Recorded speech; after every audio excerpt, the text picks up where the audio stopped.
చిన్నప్పటి నుండి ఎన్నోసార్లు మీరు పాములు చూసి ఉంటారు కదా. కానీ ఈ పాములు ఎలా మొదటిగా జన్మించాయో మీకు తెలుసా? వాసుకి ఎలా జన్మించాడు, శేషనాగు ఎలా జన్మించాడు, గరుడ ఎలా జన్మించాడు, వీళ్ళందరూ అన్నతమ్ములు అని మీకు తెలుసా? మన హిందూ గ్రంథాలలో వీళ్ళ గురించి స్పష్టంగా లిఖించారు. మీకోసం ఈ రోజు వివరిస్తాము. వీడియో చివరి వరకు చూడండి, చాలా ఇంట్రెస్టింగ్ గా ఉంటుంది. రిషి కశ్యప్కి 13 మంది భార్యలు ఉండేవాళ్ళు. ఇందులో ఒక భార్య పేరు కద్రు, ఇంకొక భార్య పేరు వింత. వీళ్ళిద్దరూ అక్కా చెల్లెళ్ళు. ఈ 13 మంది భార్యలలో రిషి కశ్యప్కి ఈ ఇద్దరు అంటే చాలా ఇష్టం. వీళ్ళిద్దరూ కశ్యప్కి యజ్ఞం చేస్తున్నప్పుడు ఎంతో సహాయం చేసేవాళ్ళు. ఒక రోజు వీళ్ళ ప్రేమను చూసి, మీరు ఇద్దరు నాకు ఎంతో సహాయం చేస్తున్నారు, సేవ చేసుకుంటారు, అడిగిన పని చేసి పెట్టారు, మీ ఇద్దరికి నేను వరం ఇస్తున్నా, మీకు ఏం కావాలో చెప్పండి నెరవేరుస్తాను అని అంటాడు. ఇద్దరు ఏం కోరుకోవాలి అని ఎంతో ఆలోచించి, మొదటిగా కద్రు, నాకు 100 గుడ్లు కావాలి, ఆ గుడ్లలో నుండి ఎంతో శక్తివంతమైన బిడ్డలు నాకు జన్మించాలి, వీళ్ళను చూసి 3 లోకాలలో ఉన్న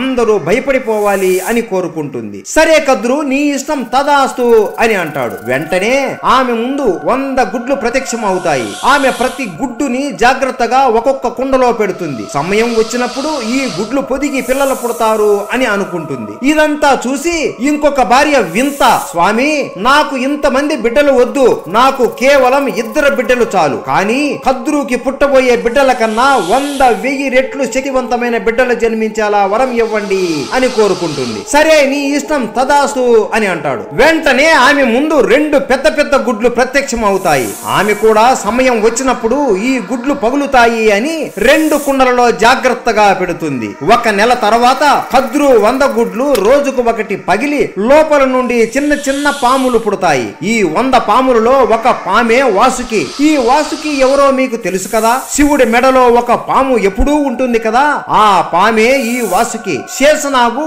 ఇక ఎన్నో పాముల గురించి మన గ్రంథాలలో ఉన్నాయి, అవన్నీ కద్రు పిల్లలే. అలా 100 గుడ్లు పగిలి లోపల నుండి శక్తివంతమైన పాములు పుడతాయి. వాటితో కద్రు ఆడుకుంటూ ఎంతో సంతోషంగా ఉండేది. ఆమె ఆనందాన్ని చూసి వింత బాధతో ఇక ఆగలేక అసహనంతో ఆమె వద్ద ఉన్న 2 గుడ్లలో ఒక గుడ్డుని తీసుకొని పగలగొట్టేస్తుంది. ఆ గుడ్డులో ఒక బిడ్డ ఉంటాడు. పైన శరీరం సగం ఏర్పడి ఉంటుంది, కింద శరీరం ఇంకా ఏర్పడి ఉండదు. ఆ బిడ్డ కోపంతో, నీకు ఎందుకు తల్లి ఈ అసహనం, నీ వల్ల నేను ఇప్పుడు అవటివాడిలా జీవితకాలం బ్రతికి ఉండాలి, నేను నీతో ఉండను, నీ ముఖం కూడా ఇక నేను ఎప్పుడు చూడను అని పైకి వెళ్ళిపోతాడు. అప్పుడు వింత బాధతో, అనవసరంగా నా బిడ్డను పోగొట్టుకున్నానే, ఈ గుడ్డునైనా ఓపికగా అది పగిలిపోయేంత వరకు నేను ఎదురు చూస్తాను అని ఓపికగా సంవత్సరాల పొడుగునా ఎదురు చూస్తూ ఉంటుంది. ఒక రోజు ఘోరమైన తుఫాను, ఉరుములు వస్తాయి. అమ్మో నా బిడ్డకు ఏమన్నా అవుతుందేమో అని ఏడుస్తూ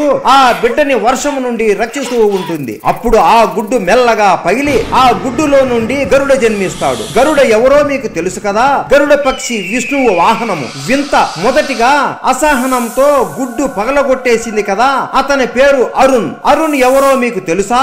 సూర్యదేవుడు ఎప్పుడు ఎక్కడికి వెళ్ళాలి అన్నా అతని రథం మీదే వెళతాడు. ఆ రథానికి సారథి ఎవరు అనుకున్నారు? గరుడ పక్షి అన్న అరుణ్. అలా గరుడ విష్ణువు వాహనం అవుతాడు. అరుణ్ సూర్యదేవుడి రథానికి సారథి అవుతాడు. ఈ ప్రపంచం మీద ఉన్న పాములు శేషనాగు, వాసుకి మరియు గరుడ, అరుణ్ వీళ్ళందరూ అక్క చెల్లెళ్లకు పుట్టిన అన్నతమ్ములు అవుతారు. గరుడకి పాములు అంటే ఇష్టం ఉండదు, పాములకి గరుడ అంటే అస్సలు ఇష్టం ఉండదు. వీళ్ళకి జన్మల వైరం ఉంటుంది. ఈ రోజు మీకు అర్థమయ్యింది కదా ఈ పాములు మొదటిగా ఎలా జన్మించాయి, అలాగే గరుడ ఎలా జన్మించాడు అని. పాములు ఎలా జన్మించాయి అనే వెనుక ఇంత కథ ఉంటే ఇక దేవుళ్ళు, రాక్షసులు ఎలా జన్మించారో తెలిస్తే ఆశ్చర్యపోతారు. తెలుసుకోవాలి అంటే చెప్పండి, వీడియో చేస్తాము. వీడియో నచ్చితే సబ్స్క్రైబ్ చేసుకొని షేర్ చేయండి. హర హర మహాదేవ, శంభో శంకర.